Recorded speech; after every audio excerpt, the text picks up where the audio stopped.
I'm John Lee. I work with NRCS at the National Water Management Center. I am a natural resource specialist for the center. So that's located where? It's in Little Rock. In Little Rock. Yes. And I was asked to come and talk about selecting the right practice.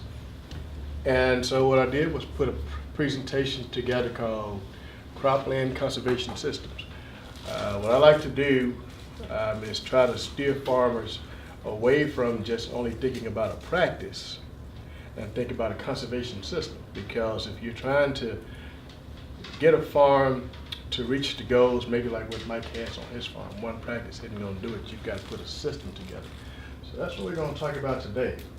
So the objectives are to touch a little bit on conservation systems. And what I want to do then is talk about the conservation practices that you need to consider to complete one of those conservation systems. This is primarily geared towards persons who are dealing with row crops. So we really don't have a whole lot to offer in terms of something for a person who may be dealing with livestock or with forestry. There may be a couple of slides that talk about a system for those land uses, but for the most part, this is geared up to talk about row crop production.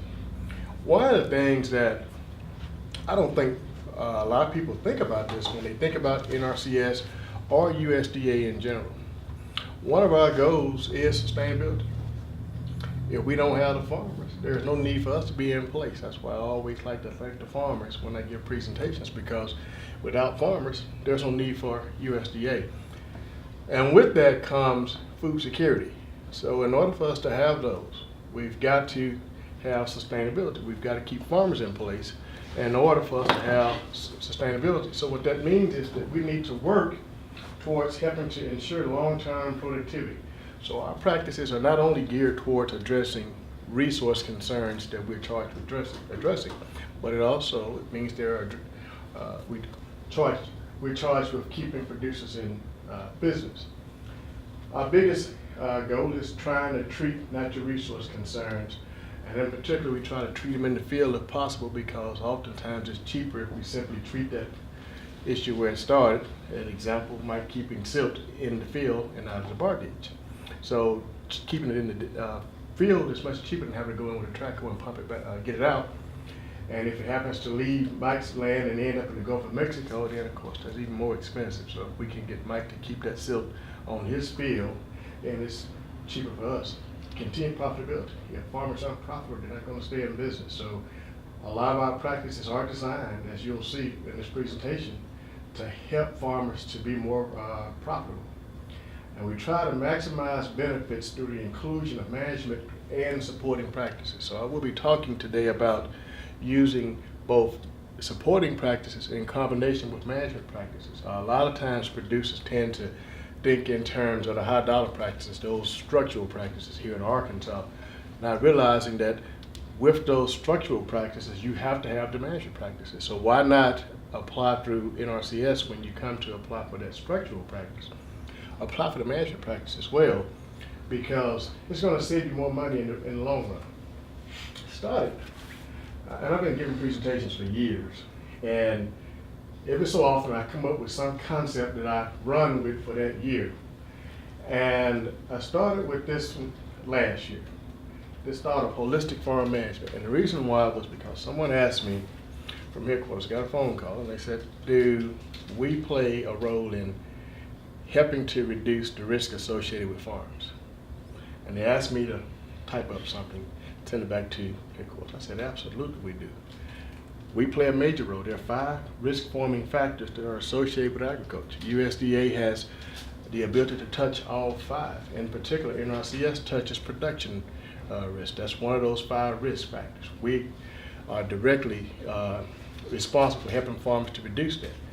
But what a farmer has to do when they're starting to make plans for that year, there are 3 things that they're going to be looking at when they're trying to be sustainable: management, economics, and equipment. You have to address all 3 in order to reduce your risk and to try and also increase your chance of surviving in farming. So what I'm going to do is show you where we play a role at in this conversation that the farmer will have. We look at economics. that farmer has to have a farm that's viable, right? Or they're not gonna survive. Here are those things they've got to look at. Input cost, what am I putting into this crop versus what am I gonna get in return? And the price will reflect that. So as a farmer more than likely is trying as best possible to reduce the input costs while maximizing output costs. And if it happens to be one of those years where they have a good price and score one for them, maybe they've had a bumper year. So when we start looking at output, here is where the technical side comes in. And this is where the farmers, we start moving away from the business side of farming and more into the science side of farming, because farming nowadays is science and business. It's maybe 20% art at best nowadays. So here is where the farmer has to start thinking about the very things that Mike's talked about. Soil, water, whether it be rainwater, or in the case of Arkansas, irrigated water perhaps, the climate, pest.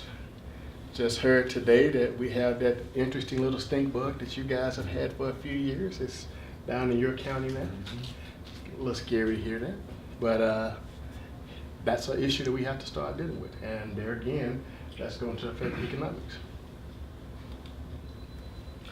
So one of the things that we have to start looking at then is humans. One of our charges, and I don't think our field staff consider it enough when we look at our resource concerns, is the human factor. And that's tied to economics. When we are working with producers, we are supposed to also consider the human factor with respect to that particular practice, and it ties to economics. It could be something as simple as management. Are you capable of managing that soil in a particular manner? Animals, the plants, or the water? And then from there, the soil. And I always say this one thing: it doesn't matter to me what type of ag production system you're in. It starts with the soil. Like you probably heard me tell you that even when you bought those cows. I said it still starts with the soil. I look at cows the same way as I do corn and soybeans. I look at soybeans in terms of harvest units, how many bushels are being harvested per acre. I look at cows in terms of harvest units, how many pounds of beef are being harvested per acre, because then I can tie it back to the soil. And it gives me a better chance to put a management plan together, because now I'm thinking in terms of what do I need to do to this soil to increase the pounds of beef that I'm harvesting off this farm, off each acre. I may buy cows by the numbers. Each cow costs so much money, but when they're sold by the pound. So harvest units relate very well with animals being harvested off of farms just like crops do. And these are those things that a person has to think about. And so when they get down to soil components, physical, chemical, and biological, you're hearing a whole lot of talk about that nowadays. Physical, chemical, biological. Keith swears him down, that's what he wants to start talking about. He wants to be the next soil health specialist, and that's what they talk about. Physical, chemical, and biological. So we're going to talk a little bit about that today and how you go about addressing that. But I want you to think about this. I asked some farmers when I put this presentation together, which one of these water samples describes your farm? And I didn't ask anyone to tell me which one described their farm, but I'd be willing to put any amount of money up that you want me to that most of the farms in Arkansas look like the picture on the left. Now there are farms that look like the picture on the right, but most look like the one on the right, on the left, because a lot of farmers are still doing a lot of tillage. I'm very pleased to see the number of farmers who convert to no-till in Arkansas. We know the numbers are really running up and going into cover crops. I've never seen so many farmers, and they went cover crops with cotton. I was pretty shocked to see them go into cotton. But there are a lot of farmers this year who tried experimenting with cover crops and no-till with cotton. And if you manage your farm correctly, then you can start having that water look like the picture on the right. Here's another picture. I asked the farmer, which one would describe your soil? And which soil is the better soil type? So I'll just ask you all that. Which soil do you think is the better soil type? If you probably know the answer, so you can't answer. The brown cottage cheese on the left. All right. That's a better soil. You'd rather have that soil, right, Mike? Yes, sir. Okay. What if I told you that those are the same two soils? Exact same. And the only difference is that that person on the right is tilling. That person on the left is not tilling. And that's the only difference between those two soil types. So that soil on the right actually is going to need a lot more management practices. It's going to need more water. It's going to be a greater challenge trying to have a plant survive in the soil on the right, and that's a sandy soil type, compared to the one on your left. By the way, that's Ray Archuleta's slide. I like that slide. I took it from Ray. You talked about this earlier. How many people see this? You mentioned that you used to see this on your farm all the time. Oh. Yeah, there were rotor holes all over the place. That's what we did. Yeah, Mississippi, you probably saw them too. Yeah, that's right. Because that was a common thing down here to plant and then not get a stand unless you ran a rotor hole across because you had crusting. And there is a way to prevent that. Right there. Now, I will say this. In this part of the country, it is fairly difficult for us to accumulate organic matter.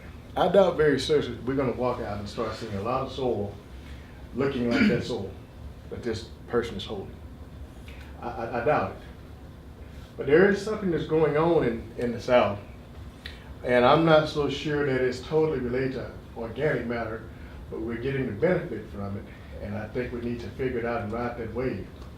Now, like I said, a lot of people started to talk about physical, chemical, and biological characteristics of the soil at NRCS.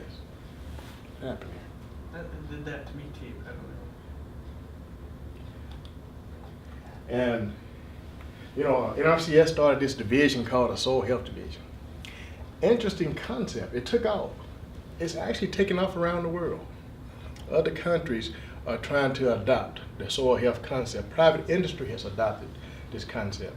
Now, I'll let you know a little secret. Soil health is nothing but soil management. We just put a little icing on top of it. Believe it or not, we started with this term, soil health, back in the 90s, and no one bought into it.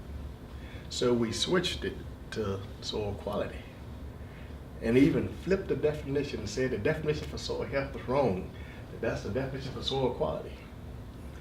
Well, no one bought into it. I remember I was with NRCS during this time. We did all this training, brought all these people in, and we did the entire state, all the field staff, 4 separate trainers. No one bought into soil quality. The definition was the same then as it is today, the ability of the soil to function. Simply put, this last time, changed it to soil health. And I think what has happened is the person who's not tied to agriculture has caught on to it because people are becoming more conscious of their health.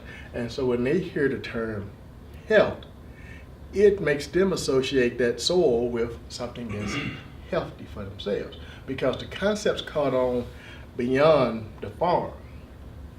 The farmer, I believe, has caught on to it and bought into it for a number of different reasons, I believe. One is because they see something in it for me. And if you do it right, there is something in it for you. And I think that's part of the reason.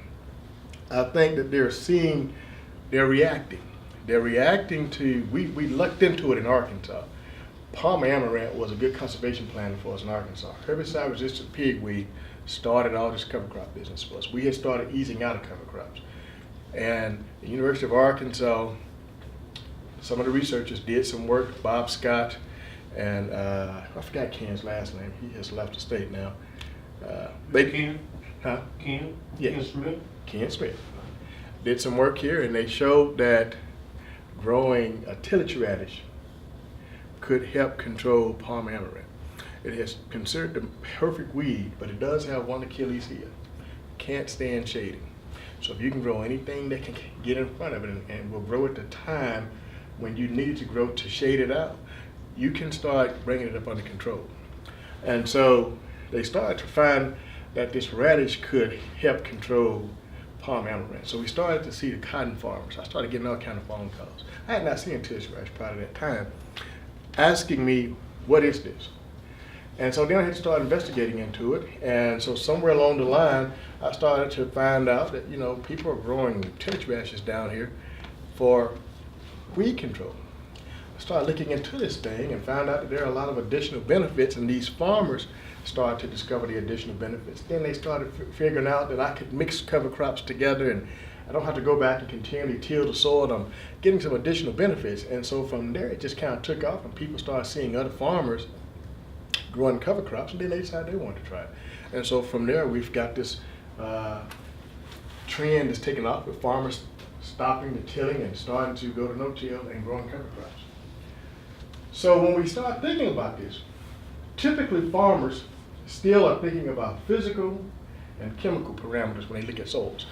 Physical, the soil that I just showed. If you're tilling, you're going to be looking at that when you're trying to plant because you're trying to get a good seed bed. So you're going to probably go and till if you see that there's some kind of compaction. You're going to go in maybe subsoil. So you're looking at the physical, but then also you can see the physical characteristics of the soil. So that's an easy one for farmers to connect with.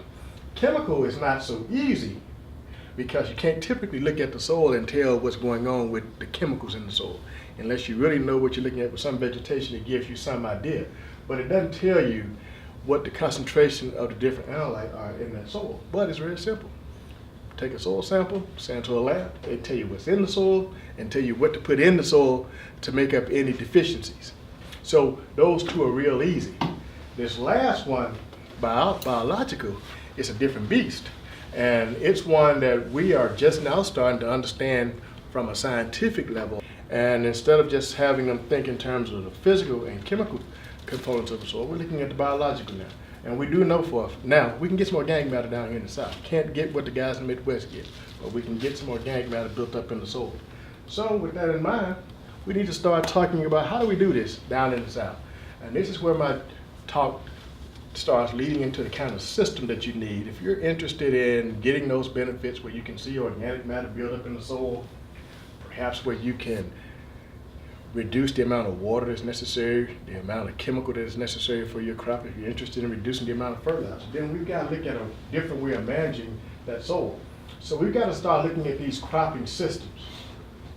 Anybody who is interested in adopting these soil health concepts, you have got to address soil management, you've got to address how you manage the residue, nutrient management, pest management, crop rotations, and water management. All work together. A lot of farmers are having this conception or this misconception that if I grow cover crops, I can get this soil health principle on my farm. It doesn't work like that. That's just one part of the equation. You need an actual system in place. All of these management practices work together. And if you manage them correctly, then you can start to build organic matter on your farm. But you have to give a food source to the biology of the soil. So you've got to have some kind of residue. They're just like you and I. They have to have food to eat, so you got to give them something to eat. Of course, you're trying to still manage water on that field. So you have to include water management. Cover crops are very important. They're just a part of this system. The residue is only a food source but for a limited time. Once you build the organic matter up and the biology become very active, they can eat through your residue.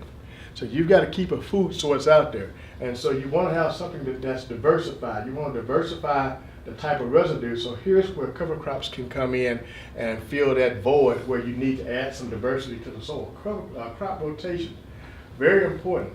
It not only helps with pest management, but it also helps with the biology of the soil. No one in this room, we could possibly live on bread and water for a little while. Probably wouldn't be too healthy though, but we could possibly do it. It's the same concept with the biology of the soil. Oh, they'll live on soybean roots. Some will. They won't be as healthy as they would if you rotated it in with some corn and maybe mallow roots, a little rice perhaps. You'll find out that that biology is going to be more diversified and you'll have a healthier soil system. And it'll be even healthier if you add the cover crops in with it. So it's a system that you need to be looking at in order to do that. Now I threw a couple of thoughts in here. Looking at land uses. In particular, if you're dealing with irrigated land. Arkansas, we have roughly 75% of our acres are irrigated. Total acres, I think we're somewhere in terms of corn about 95%. We're pretty high on corn. So when you think about that, if you're a farmer who is dealing with irrigated land, or if you're a consultant who's working with that farmer, here are some things that NRCS can help you with, some of the more expensive practices that you may be interested in, such as irrigation reservoirs and tailwater recovery systems. These systems that are put in place where you can recycle that water that you use for irrigation by returning it back to a reservoir, and then the pumping plant necessary to move that water across the farm. There are other practices that I'll talk about as well. If you're dealing with cropland, you need to be looking at cover crops, residue and tillage management, crop rotations, nutrient and pest management. Those are also practices that NRCS can help you with as you try and develop a system for your farm. The others are not necessarily related to ag land, but those are practices as well. Let's talk a little bit about those practices. I'm going to use an example here. I like to use this one. In Arkansas, one of our most heavily used practices in Arkansas is land leveling. And I'm starting to see in a lot of other states, they're really starting to adopt land leveling. You know, we've been doing it for years. At least since the 60s, we've been land leveling down here in Arkansas. But now I see other states where they're starting to level ground. So, you know, it's something that has a lot of benefit. But I also know that there are farmers who will walk into our office and ask for assistance with land leveling. If they are approved through EQIP, then we'll help them out with it. It's going to require them to adopt irrigation water management. So at a minimum, they're going to leave that office with a plan to level some land and with a water management plan in place. But anytime that you take scrapers and start scraping the surface of that soil, what happens? All of your productive soil has been moved. All your biology is gone. So your yield drops. It's compacted. You've got a lot of things you've got to do, a lot of management practices are necessary to bring it back into production. If you do not do that, that soil will have a loss of production that may last 5 to 7 years. It takes a while for that soil to naturally recapture its productivity. You can do it with management practices and we can help you with it. So why simply come in and ask for land leveling and leave out of there with only land leveling and water management? You're going to need to do soil sampling because you've moved soil. So you need to know how much lime to put back down. You could go in there and get cover crops. You need to add some residue back to that soil to build it back up. We used to help you with manure. I forgot to take that out. We no longer pay for the assistance with manure, but if you can get your hands on some manure, score one for you. It's worth it because it has the biology in it. So when you put it on the soil, believe it or not, a lot of people are thinking that you're adding all this organic matter. You're not adding much organic matter to the soil. Think about it. You're adding on average, people put a ton of manure down, 2,000 pounds.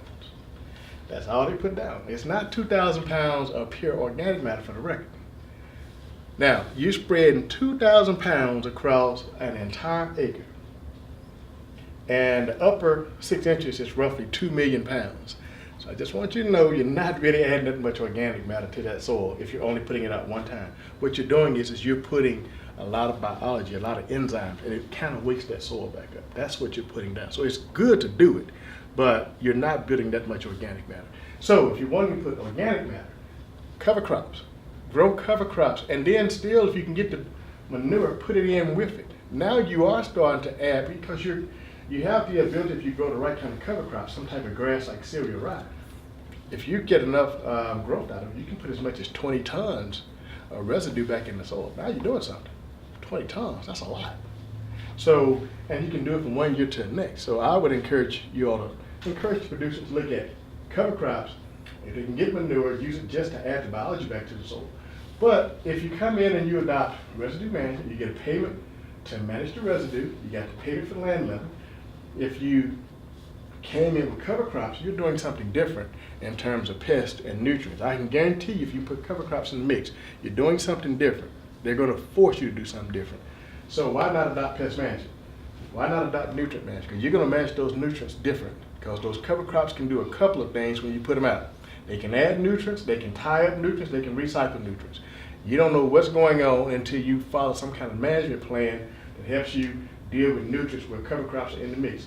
Because you have cover crops on your farm, you also are eligible to adopt crop rotations. So a person who came in and adopted land leveling and got water management had two practices. The other person came in and got everything that you see up here, an entire conservation plan. Now, you both need to do something similar to build your soil back up.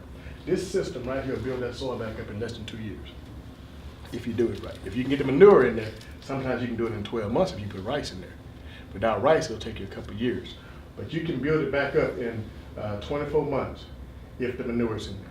So you can get a system from NRCS to do that. So why not apply for the entire system? Nutrient management. I'm gonna talk a little bit about what we do with respect to nutrient management.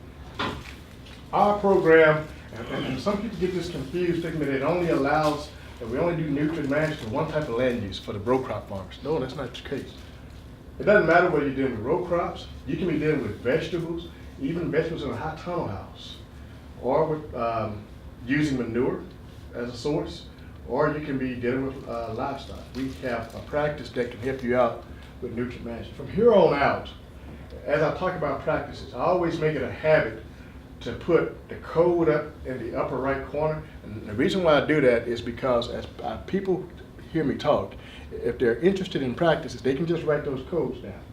You can go to any office in the country and give them all the codes that I just gave you, and they'll know exactly what you're talking about. I have had some farmers who have left out of there with a conservation system in place that they were interested in talking to somebody about because they were just writing down, because I talk in terms of conservation systems.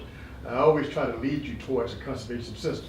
So as they write those numbers down, they're actually telling that person who they're going to visit that I want to talk about this conservation system for my farm. So I always make that a habit. So anything that you see up here, that's that code will represent that practice. Simply put, with nutrient management, it just depends on what type of management you have. As I mentioned earlier, you can do it with respect to row crops or with some type of forage base. But if you're dealing with animal feeding operations, then we want to also include that manure in. Or if you're just somebody who's importing manure onto your farm, we want to include that manure in your management plan so that we can account for that nutrient that's in that litter, the nitrogen, potassium, and phosphorus. So we can put that in your budget. And that really helps the farmer, because when you're thinking about in Arkansas, the average ton of manure in Arkansas is a 333. Roughly 60 pounds of nitrogen, 60 pounds of phosphorus, 60 pounds of potash. Not all of it is available at that time. On average, you get about 40 pounds of nitrogen in that first year. You get close to 100% of your phosphorus, anywhere between 85 to 95%. So you can account for quite a bit of that to be used for that crop in that year. And normally about 95%, almost 100% of that potassium is available. And believe it or not, a lot of farmers have started to use it on soybeans, and it works really well. 1 ton on soybeans works really well. You don't want to put too much out. But on average, we've seen over a 15 bushel an acre increase. And you're putting, because you got a little starter with your nitrogen, if you're planting early, 1 ton has all the phosphorus and potash that you need. And economic-wise, you can kind of make it work with low prices on soybeans right now. To me, corn and mallow is just economic. Unless you're right there by that source, the economics just aren't there. But with soybeans, 1 ton, you can get it somewhere in the $35 to $45 an acre, $45 ton range. Right there with what you're putting out for soybeans. So it works with soybeans, and you get an increase in yield. And that's been confirmed by University of Arkansas. We got 3 different types of sampling: grid soil sampling, randomized soil sampling, and management zones. So a person who is interested in livestock production more than likely is going to be doing randomized sampling. Most of our row crop farmers are coming in and wanting either grid soil sampling or management zones. And basically all of that simply means is that we're managing that field based on soil type. So we're looking at the nutrient management component based on the soil types that are in that field. So you can do either or. And we give the farmer that option. Some people ask me which one is more accurate. I tell them like this. If you've never done precision ag before, I personally think you should start out with grid soil sampling, 2.5 acre grid sales. Once you have managed that field for a few years with grid sampling, zone soil management seems to be a little bit cheaper. You can go to those management zones if you're comfortable with switching. Saves a little money, and you don't seem to have no big loss. But grid soil sampling is probably just a little bit more accurate. So I think starting out, you ought to start out with the grid sales, and then if you want to switch to zone, you can. The nice thing about it, though, the way that we had a program set up, it really lets your consultant collect a lot of data for you, and we have to pay for the cost. So you get in your background data, you get the chance to get your record keeping system together. You have your analysis and your decision making. We help pay for the adoption of specialized equipment and evaluation and revision, because you can get that payment for 3 years. So you can make adjustments with your consultant for 3 years with us helping you pay for it.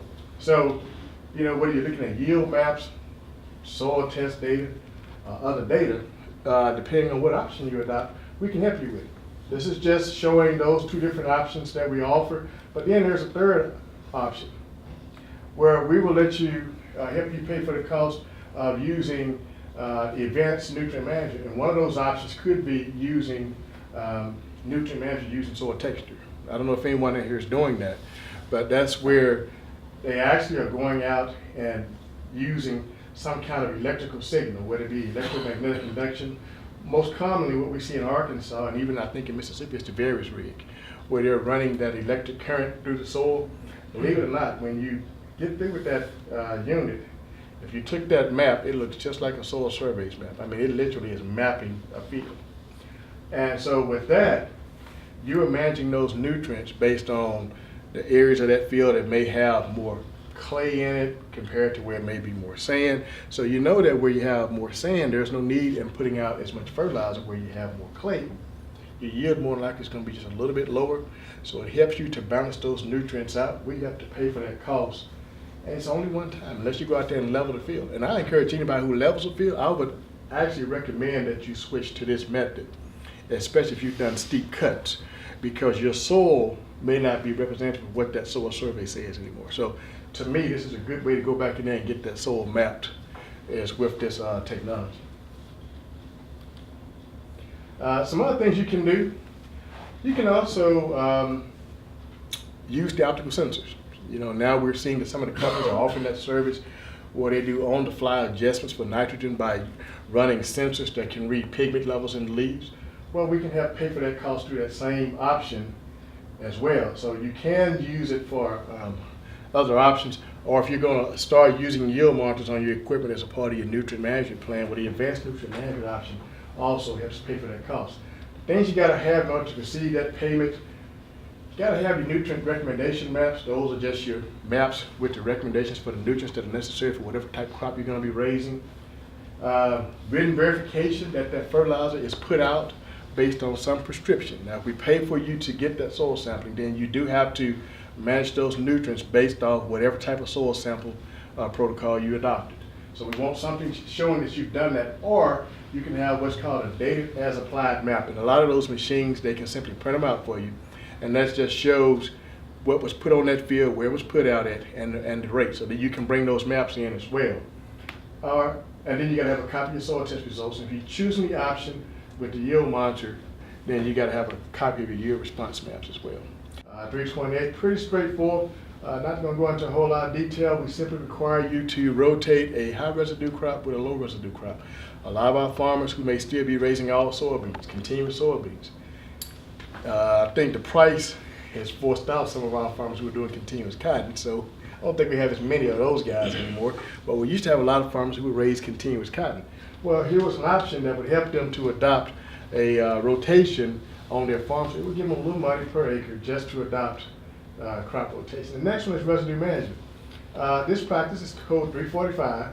As I mentioned earlier, if you're going to start getting into this system that we are talking about, you got to leave some kind of food source on the ground. So we can also give you a payment option that helps you to manage that residue. So, there may be some different criteria that'll be necessary if you start trying to plant into heavy residue.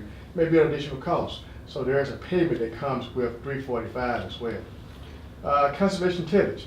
I tell people that if you have been a person who is accustomed to controlling things with steel, whether it be weeds, compaction, whatever the case may be, you may want to take baby steps. You may want to go from conventional tillage to residue management, where you can adopt mulch till, which is minimum till. You're reducing your tillage, and then move into no-till. Or simply don't put the entire farm in at one time. Ease your way into it, because there's a little learning curve with going into relying on chemicals to control all of your pests. So that's another option, and that's code 329. Deep tillage. In this part of the country, especially as you continue to go to the east of us, we run into soils that have issues with compaction. And I think one of the things a person needs to do before they switch to no-till is go in and do subsoiling. So if you know that you're going to switch and adopt this system, I would adopt this practice 324, where I would go in and do some subsoiling and prepare that field. Even if you're going to go to cover crops, I would adopt this practice so that I could break up any kind of compaction and then really allow that cover crop a chance to move its roots down into that soil and flourish. Without it, you can have some J-rooting where the roots just turn sideways. So I would adopt this practice. Now, you don't have to simply wait till you're switching to no-till. You can adopt this as a standalone practice. And we know that there are farmers who have issues with compaction. It could be due to some kind of physical property of the soil. It could be due to some kind of chemical property too. Perhaps it's something as simple as you have a lot of salt on the surface. If you're pumping a lot of water from these really deep wells, at some point, if you're not careful, you can start seeing some salt on the surface. So sometimes deep tillage can go and help correct that problem. It's a one-time fix, because all you're doing is inverting that salt. You come back and do it again, you're bringing the salt right back up to the surface. So sometimes you can go in and use deep tillage to deal with salt issues as well.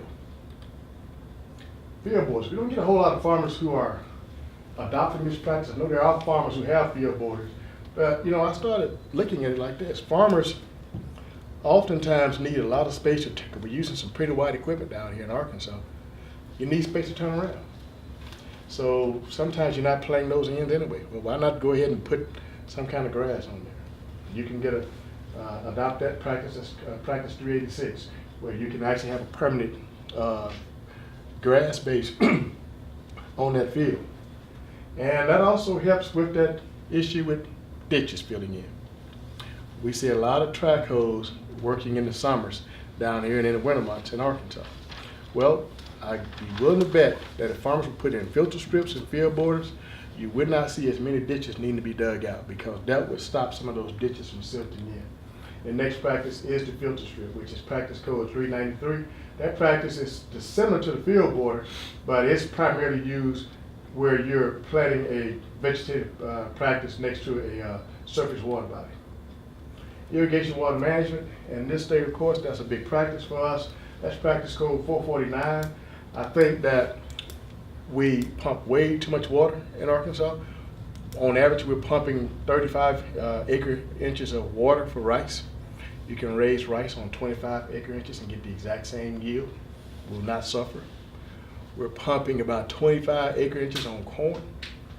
And we know you can raise corn on 15 acre inches and still have the exact same yield from that crop. So we know that we can reduce how much water we're pumping, and we could start by putting in a water management plan on that farm. And we have a lot of different practices that a farmer could use, all the way up to some fairly complicated ones where you can use water sensors. You can adopt a computerized hole punch program to help you manage your poly pipe and the size holes that you're putting in those pipes. as well as looking at flow meters to determine how much water you are, how many gallons of water you're using, and it can get fairly complicated. Some of the practices that we offer are pretty advanced.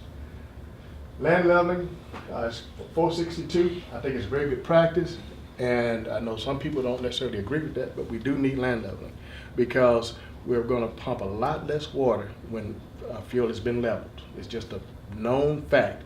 It's a very expensive practice, but it does help us reduce the amount of water.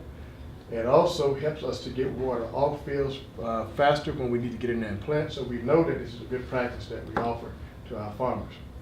Tailwater recovery, not for every farm, but there are some farms where the farm is geographically located where you can put these big reservoirs in and put the recovery systems in where you can return that water back to your reservoir and continue to use that water. I like that concept, for one, because you're saving water, but believe it or not, that water has fertilizer in it. As it moves through your soil profile, it carries some nutrients.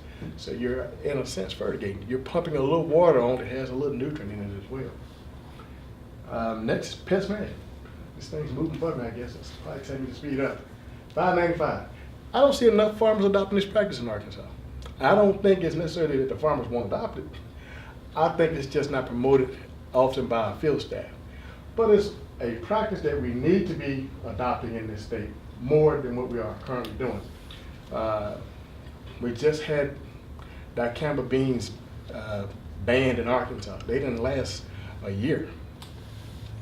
And a lot of it is due to management issues, not being properly managed when being applied.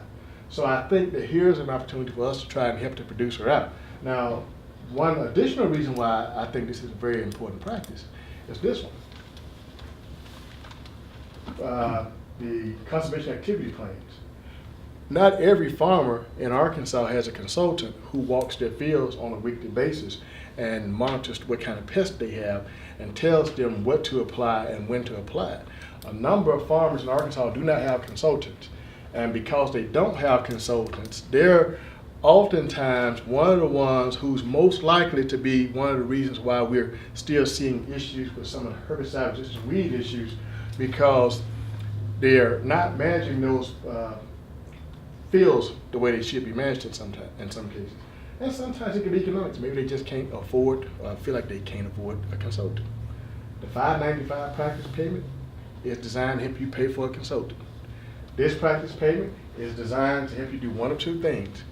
Either put a integrated pest management plan together where you have a plan written that addresses every type of pest you have on your farm for every type of crop you raise, whether it be weeds, insects, or disease, or one that specifically deals with herbicide-resistant weeds. I always encourage everyone to go for the one that addresses all three types of pests, because you're going to absorb the one for the herbicide-resistant weed anyway. So you're getting all your pests addressed, and you're having a plan written up for all of your crops. They have to tell you how to use it. Someone mentioned earlier about a consultant walking out and identifying if there's a gully on your field. That's part of the requirement. They have to tell you what resource concerns they see on that farm to make you aware. They're not planning it. They simply have to tell you if they see gullies out there, silt in ditches, whatever the case is. They have to tell you, hey, here are issues that we found on your farm, so that you at that point are aware, and then you can go and get assistance from our local field office. And I'm going to wrap it up with this last one, cover crops. I put it last for a reason. And the reason why I put it last is because everybody thinks about cover crops, and they're thinking that that's the cure-all for everything. We're thinking about cover crops too much. We need cover crops, and I want to see more people raise cover crops. But you cannot go and think that if I just grow cover crops, all my problems are solved. There's no magic bullet. It's not. And on top of that, if you're not careful, you can find yourself creating some problems with cover crops. So there is a learning curve that needs to be dealt with first of all. And the first thing that I tell everybody, before you ever buy a single seed, you determine why it is that you want to plant cover crops. There are 4 reasons that you should be considering: soil management issues, water management, pest management, or nutrient management. And each of those have their own additional criteria you need to be looking at. For soil, it could be compaction. You may want to get organic matter. Water, it could be draining that soil, trying to dry it out. It could be trying to get more water in that soil. Down here, I don't think we're trying to dry it out. If we're dealing with dry land, we want to see more water be stored in the soil. Cover crops can help you do that. Pest management, we already talked about it. It can help you control weeds. It can also become a weed. So you gotta understand how to manage it. And then nutrient management. It can give you nutrients, it can recycle nutrients, it can tie nutrients up. So we need to understand how to manage them, but we need to understand what are our main reasons why we want to grow a cover crop first, because that determines what type of cover crop you're going to plant. And we can always do mixtures. So we don't have to always stick with just one single cultivar. In this case, this is cereal rye. It's the most commonly used cover crop in the world. It's a very good cover crop. Cereal rye, if you have a pigweed problem, this is one you might want to consider. It has a natural allelopathic effect that pigweed can't stand. Plus, it grows very tall, so it can also outcompete pigweed and shade it out. Here's a legume that's trying to add nitrogen, crimson clovers. They grow down here in the south very well. They could give you nutrients. This is brassicas or tillage radishes. There are a number of other types of brassicas that can be used. Mustards can be used. Turnips can be used. They all have really good benefits. They're actually fumigants. They can actually fumigate the soil. So there are additional pest management benefits to it. They are very interesting in the regard that the organisms in the soil love them. If you really want to stimulate your biology in the soil, plant these things. They have some real nice benefits. They are notorious for grabbing phosphorus, and they put it right back to the surface, right there where your plant roots can get to it, and concentrate nutrients inside that plant body. They stink when you kill them for a reason, because they load up with sulfur. So they also add sulfur to the ground. They love calcium. They'll grab calcium and concentrate it in that plant, and they'll also grab nitrogen. So what happens when that plant, and they rot very fast, extremely fast. The turnips don't rot as fast, but the tillage radish will rot very fast. So if you terminate it early enough within the year, it's just like that baby bottle, that water bottle. And it's full of nutrients, and roots grow right into it. And so do your microorganisms. And you'd be surprised when they're happy, your plant roots are happy, because when they become very active, they're very active for a reason. They're after what that plant root has in it, and that's sugar. And they'll take that fertilizer to that plant root to get the sugar out of it. So they'll start feeding your plants. So you have that relationship right there inside that radish body, and that's one way that you can see an increase in your yield. What we want to do is encourage farmers to start looking at mixtures, where you're looking at trying to maybe meet your soil management options, your objectives, nutrient, pest, and water. You got to start looking at multiple cover crops in order to do that. You have to understand how to mix them to get the benefits, though. So if you mix the wrong mixture, you may be wasting money on seed, because they may not all come up. Some seeds have different different planting depth requirements, different times of the year when they can be planted. They don't always get along with each other, so you got to make sure you get a mixture that works together in order for them to complement each other. I'm on last slide. All the benefits I'm talking about today. If you start today and don't do it next year, it's all gone. Down here in the South, we don't have the luxury of trying to build organic matter today and tilling tomorrow. So when you get started, as George Bush said, you got to stay the course. So with that in mind, we offer these practices for 3 years. Water management practices, pest management, nutrient management, residue management, conservation tillage. So, and cover crops for 3 years. So you can adopt them for 3 years and have 3 years to try and get that system right. Now, if you want to adopt a soil health option, we'll let you get all those practices for 3 years, and we'll add 2 more for cover crops. So you can get cover crop payments for 5 years with the other practices for 3. And I think what we've been seeing in Arkansas, a lot of people start seeing some benefits in year 2. And they were coming back to me and saying, I'm getting organic matter. And I was listening to them, but the science side of me says that's not happening. You can't build it that fast down here. We have too much water in the winter. Year round we get too much water. The temperatures are too mild down here.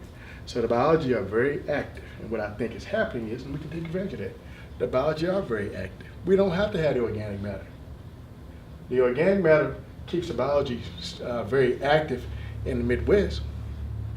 But we can get the kind of yield these guys are getting in the Midwest down here. And what I'm starting to see now is if the biology are active, like I just mentioned, they'll feed the plant roots. They want the sugar that's in the plant root. So we give them something to eat like a radish and they get very active, we can get the same benefit. So what that says is we still have to do more down here to get the same benefit. We can't be tilling the soils because that hurts them. That knocks their population back. When you add too much oxygen to the soil, they become destabilized. So we've got to keep the system stabilized.